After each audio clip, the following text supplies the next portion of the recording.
Trackers dino diri mu number plates then. Now, imwe baba iba ku number plates. Bajaba ajikwekana kumpi neka. Tuba tusuubira nti engeri yeri mu ka tracker. Bw'ojja ku police cyangwa okugitrackinga bakoba ati number plate yo tulijibona ngeri kumpi. Mulwanyi. Ate kabiri Rocky ali cha process yeri ku police. Munansoni aba police muri mikwano byange. Mugonze mu kwebintu byo mukola. Nze nsolo kwenda ku police ngandese number plate bagindi byo kobe isimu. Wa police yako bati so kompe okiri kugula omusango ku police kugula omusango ku police okukolera ku nsonga donna ajo kuwanika statement olina kubango otamu akasente police yabwe ibwe kiri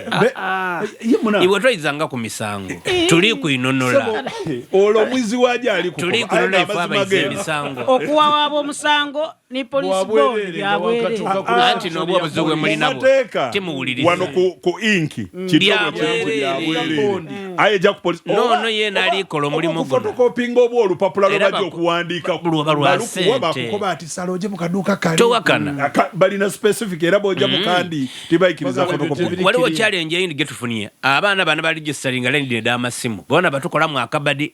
otuuka Mulwanyi wa registeringa line yo watako ekinkumi yakubana ekifananyi yala kati hati kigemye twire mu ogwokubiri kale wera mu ogwokubiri abanga akufunia kabi ku mirundi emeka watu ala simu card eyo wabitawo omuntu owundi aido okugula kali yakati nsolo okuguza kadi ya muguzi ne limu mayinago nze sebo bantola kwa isimu gamba nobera ne kadi emungeri mu amanya gamba bantola kwa isimu yemaze na ye myaka 25 nali ganongo li complaining ga MTN namba yange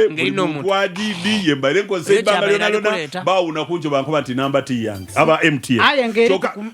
eriku ayenze bantola emaze myaka 25 bankoba mbu waliwo omwami mweneyo bakoba nti pegano mu proving mu ndago yo omwami kubanze ndiwo endaga muntu yange yino ekinku mukikino kuba ne bifanani 25 years ngakozese nambe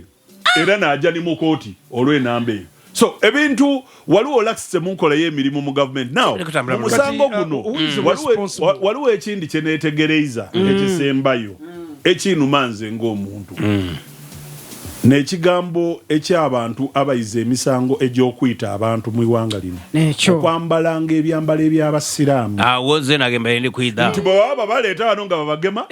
baba mu byambalo bino bya buliido ayo olutuuka mu kooti okuba bambala ensulumini mwakobambo abasiraamu amakanzu mwale